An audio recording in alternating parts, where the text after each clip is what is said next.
إن الحمد لله الأكرم الذي خلق الإنسان وكرم وعلمه من البيان ما لم يعلم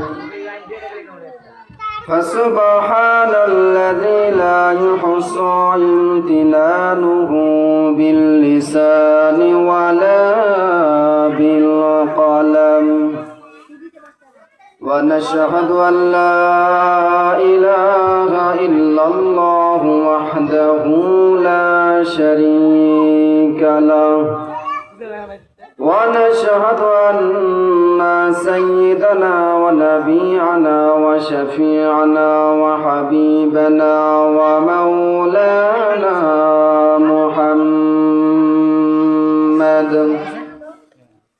الذي أرسله بالحق بشيرا ونذيرا وداعيا إلى الله بإذنه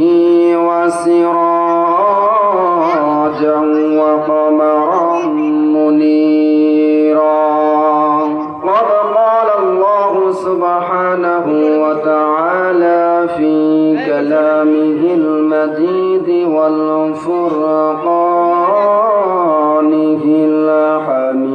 الحميد أعوذ بالله من الشيطان الرجيم بسم الله الرحمن الرحيم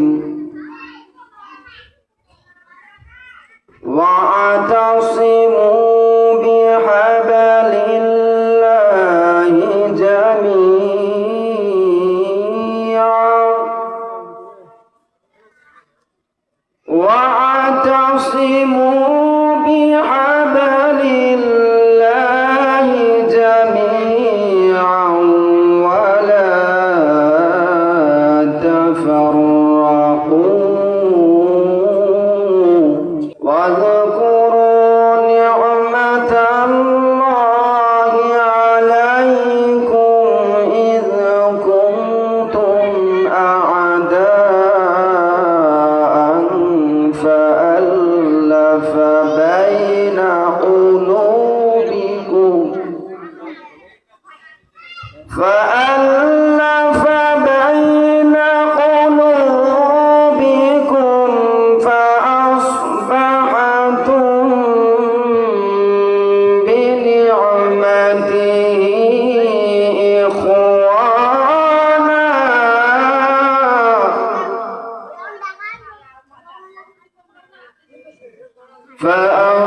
فأصبحتم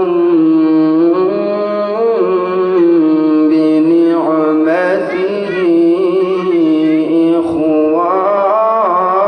إخوانا وكنتم على شفا حفرة من النار فأنقذكم منها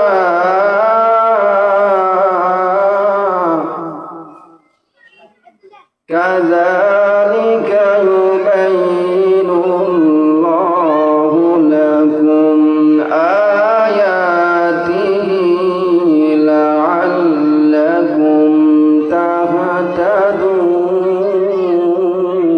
تهتدون وقال رسول الله صلى الله عليه وسلم من رأى منكم منكرا فليغيره بيده فمن لم يستطع فبلسانه فمن لم يستطع فبقلبه وذلك أضعف الإيمان وقال الشاعر رحمه الله تعالى توحيد की अमानत सीनों में है हमारा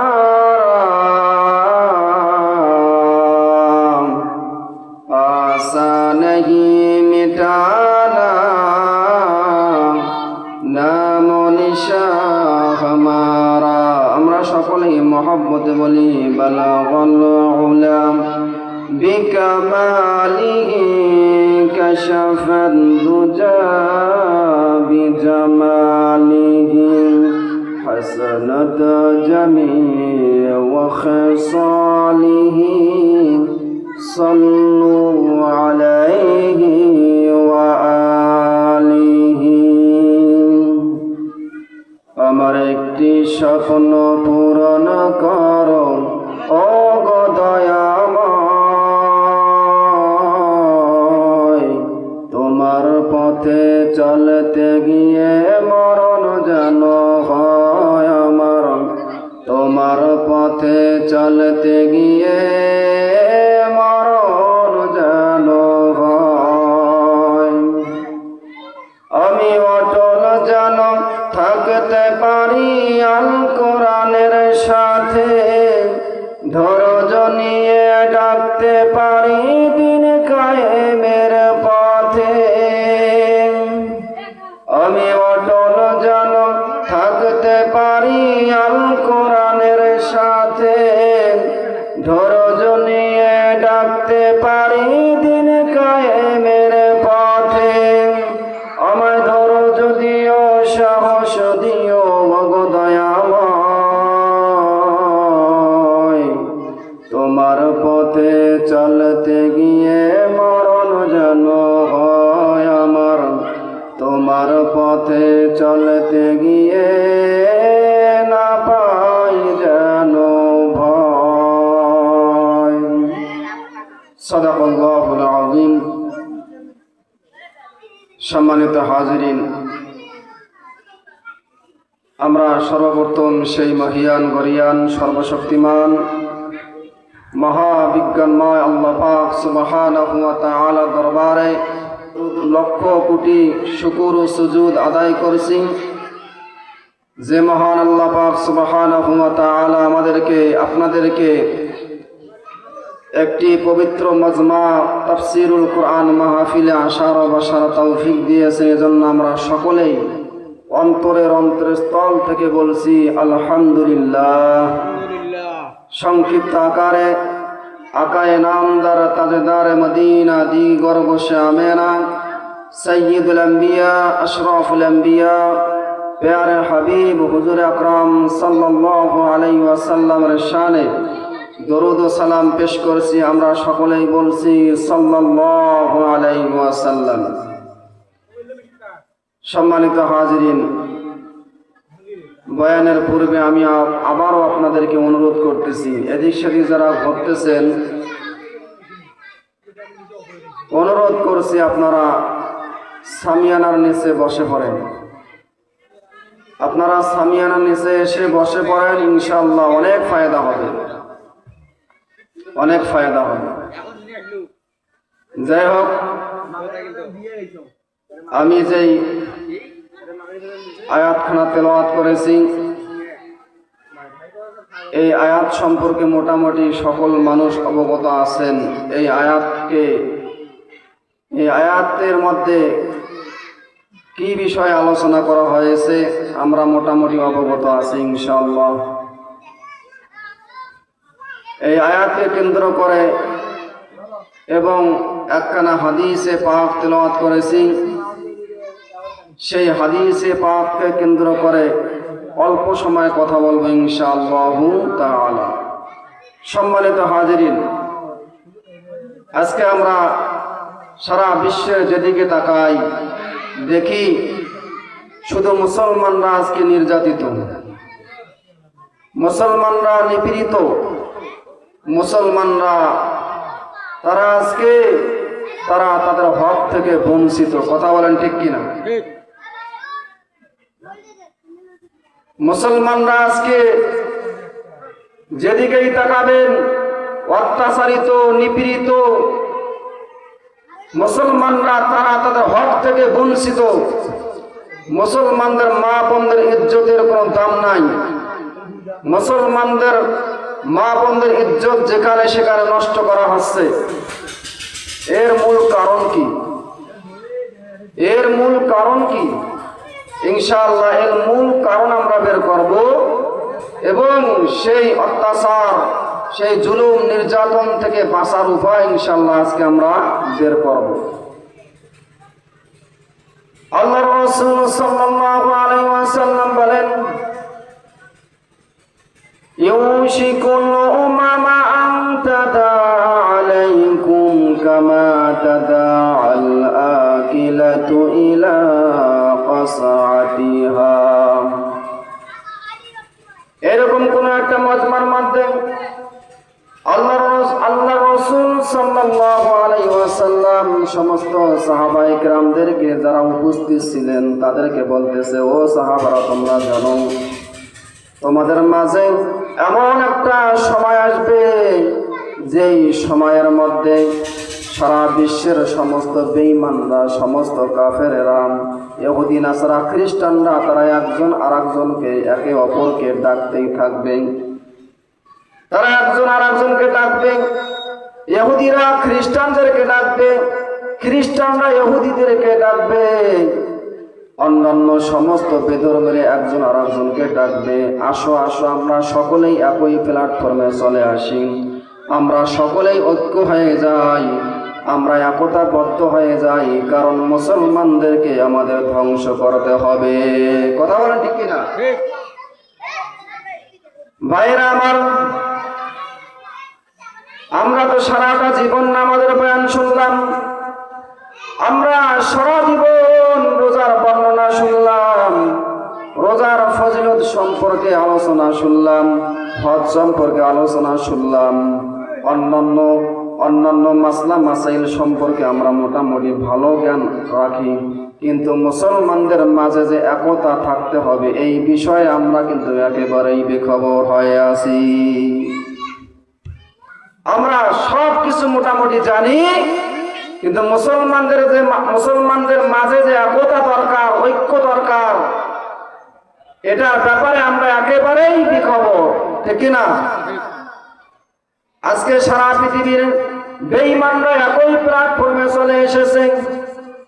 আমার কথা নয়, আল্লাহর রাসূল সাল্লাল্লাহু আলাইহি ওয়াসাল্লাম আজ থেকে ১৫০০ বছর আগে তিনি বলেছেন, সমস্ত বেঈমানরা একই প্ল্যাটফর্মে চলে আসবে আমাদেরকে ধ্বংস করার জন্য।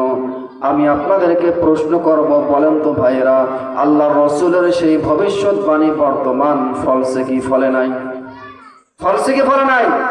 বর্তমান সেই সময় এসে গেছে যেই সময়ের মধ্যে সারা বিশ্বের সমস্ত বেঈমানরা এক প্ল্যাটফর্মে চলে এসেছে শুধুমাত্র আমাদের মুসলমানদেরকে ধ্বংস করার জন্য।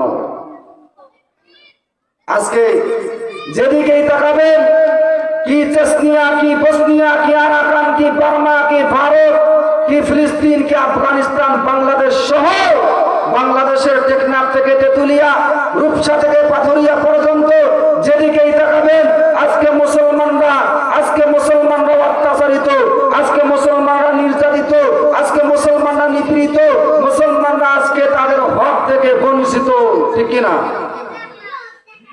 ভাইরা আমার, এই তো কয়েকদিন আগের ঘটনা। এখন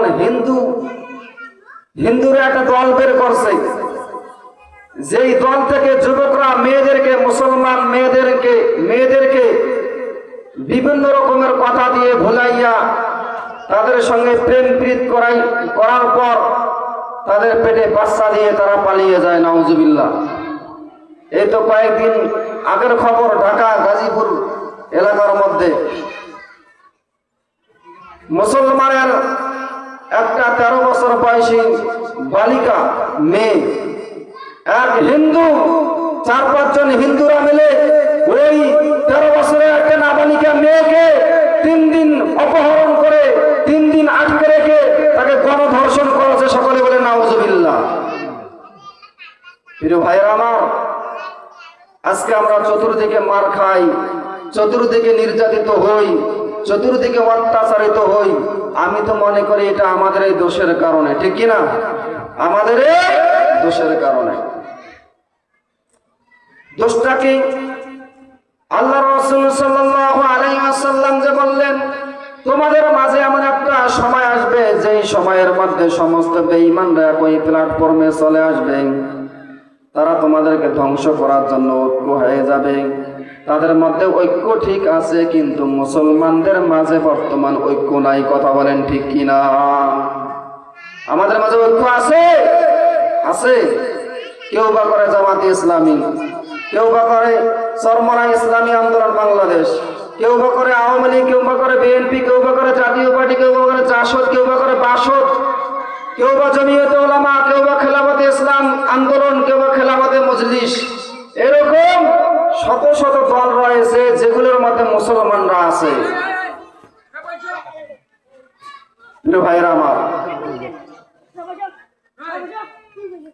সাহাবায়ে কেরাম রাদিয়াল্লাহু তাআলা আনহুম আল্লাহর রাসূল সাল্লাল্লাহু আলাইহি ওয়াসাল্লামকে জিজ্ঞাসা করল, ক্বালু ইয়া রাসূলুল্লাহ সাল্লাল্লাহু আলাইহি ওয়াসাল্লাম ওয়া মিন কিল্লাতিন নাহনু ইয়াওমাইযিন।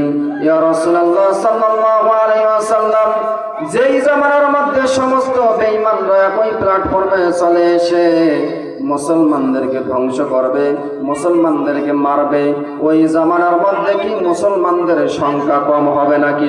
আল্লাহর রাসূল সাল্লাল্লাহু আলাইহি ওয়াসাল্লাম বলেন, না না, ওই জামানার মধ্যে মুসলমানদের সংখ্যা কম হবে না, বরং বাল আনতুম ইয়াওমাইযিন কাসীর। সুবহানাল্লাহ। বরং বর্তমান তোমরা যতগুলো মুসলমান রয়েছে তার থেকে বহু গুণে বৃদ্ধি হবে, বর্তমান সময়ে বহু গুণে বৃদ্ধি হবে মুসলমানদের সংখ্যা। সুবহানাল্লাহ। ভাইরা আমার কথাগুলো দিলের কান লাগাইয়া বুঝবেন। আজকে সারা বিশ্বের মধ্যে কতগুলো জনসংখ্যা আছে। আমাদের সবার মোবাইলে একটা স্যার আছে, মাস্টার, যাকে বলা হয় ভূগোল স্যার। কোন স্যার? ভূগোল স্যার। শিক্ষিত, অশিক্ষিত, মূর্খ, জ্ঞানী, আমরা যারা সকলেই তার থেকে জ্ঞান অন্বেষণ করি, তার নাম হলো ভূগোল মাস্টার। ওই ভূগোল মাস্টারকে যদি আপনি জিজ্ঞাসা করেন, ভূগোল স্যার একটু বলেন তো 2025-এর আপডেট অনুযায়ী, হ্যাঁ, সারা বিশ্বের মধ্যে বর্তমান জনসংখ্যা কতগুলো, ভূগোল স্যার আপনাকে বলে দিবে ভাই। বর্তমান 2025 সালের আপডেট খবর হলো সারা বিশ্বের মধ্যে 823 কোটি 20 লক্ষ জনসংখ্যা রয়েছে। সুবহানাল্লাহ। 823 কোটি 20 লক্ষ জনসংখ্যা সারা বিশ্বের মধ্যে বর্তমান আছে। 800, আমরা হিসাব সহজের জন্য, হিসাবটা সহজ করার জন্য আমরা ধরে নিলাম 800 কোটি। বর্তমান সারা বিশ্বে কয়শো কোটি মানুষ? 800 কোটি মানুষ। আবার ভূগোল স্যারকে জিজ্ঞাসা করবেন, ভূগোল স্যার বলেন তো আবার সারা বিশ্বের মধ্যে ধর্ম কয়টা আছে? ভূগোল স্যার সাথে সাথে উত্তর দিয়ে দেবে, বর্তমান সারা বিশ্বের মধ্যে ছোট বড় সহ আঞ্চলিক ভিত্তিক সহ প্রায় 10,000 ধর্ম রয়েছে। নাউজুবিল্লাহ বলবেন না? কয় হাজার ধর্ম? প্রায় 10,000 ধর্ম রয়েছে সারা বিশ্বের মধ্যে। আঞ্চলিক ভিত্তিক, গ্রাম ভিত্তিক, ছোট বড়, যেমন হিন্দু, মুসলমান, খ্রিস্টান, এই জাতীয় কয়েকটা শুধুমাত্র বড় বড় ধর্ম রয়েছে। তাছাড়া বাদ বাকি মোটামুটি সবগুলোই ছোট ছোট ধর্ম। সমস্ত ধর্ম প্রায় 10,000 ধর্মের কাছাকাছি। এই 10,000 ধর্মের মধ্যে সহজ হিসাবের জন্য আপনি 5,000 ধর্মকে মাইনাস করেন, আর থাকলো 5,000 ধর্ম। আবার ভূগোল স্যারকে জিজ্ঞাসা করেন, ভূগোল স্যার এবার বলেন তো এই 5,000 ধর্মের মধ্যে, 5,000 ধর্মের মধ্যে কোন ধর্মের জনসংখ্যা বর্তমান বেশি? ভূগোল স্যার উত্তর দেবে, বর্তমান ইসলাম ধর্মের জনসংখ্যা সবচেয়ে বেশি। জোরে সোরে বলেন সুবহানাল্লাহ। প্রিয় ভাইরা আমার, কথা বলে এই জন্য বললাম, আজকে সারা বিশ্বের মধ্যে 800 কোটি জনসংখ্যা। 800 কোটি জনসংখ্যার মধ্যে 200 কোটির উপরে হলো মুসলমানদের সংখ্যা। আমার ভাইরা, আমি একটা প্রশ্ন করি, প্রশ্নটা হলো, বলেন তো যাদের সংখ্যা বেশি হয় তাদেরকে সংখ্যাগরিষ্ঠ বলা হয়, আর যারা সংখ্যাগরিষ্ঠ হয় বলেন তো তাদের শক্তি বেশি হয় নাকি কম হয়? কথা বলেন। যারা সংখ্যাগরিষ্ঠ হয় তাদের শক্তি বেশি হয় নাকি কম হয়? বেশি হয়, অবশ্যই বেশি হয়। সারা বিশ্বের মধ্যে বর্তমান মুসলমান মুসলমানদের সংখ্যা হলো 200 কোটি। 200 কোটি সংখ্যা হওয়ার পরেও, সংখ্যাগরিষ্ঠ মুসলমান হওয়ার পরেও সারা বিশ্বের মধ্যে কেন আজকে মুসলমানরা মার খায়? এর কারণ আছে না নাই? সাহাবায়ে কেরাম রাদিয়াল্লাহু তাআলা আনহুম রাসূলুল্লাহ সাল্লাল্লাহু আলাইহি ওয়াসাল্লামকে বলেন, ইয়া রাসূলুল্লাহ সাল্লাল্লাহু আলাইহি ওয়াসাল্লাম, ওই জামানার মধ্যে এতগুলো মুসলমানদের সংখ্যা থাকা সত্ত্বেও তারা কেন মার খাবে? তারা কেন নির্যাতিত হবে? তারা কেন অত্যাচারিত হবে? রাসূলুল্লাহ সাল্লাল্লাহু আলাইহি ওয়াসাল্লাম এক বাক্যেই উত্তর দিয়ে দিলেন, গুসাউন কা গুসাইস সাইল। জোরে সোরে বলুন নাউযুবিল্লাহ। আল্লাহর রাসূল সাল্লাল্লাহু আলাইহি ওয়াসাল্লাম বলেন, ও আমার সাহাবারা ভালো করে শোনো, ওই সময়ের মধ্যে মুসলমানদের সংখ্যা বেশি হওয়ার পরেও তারা মার খাবে। তার কারণ হলো তাদের মাঝে কোনো ঐক্য থাকবে না, একতা থাকবে না। কথা বলেন ঠিক কিনা?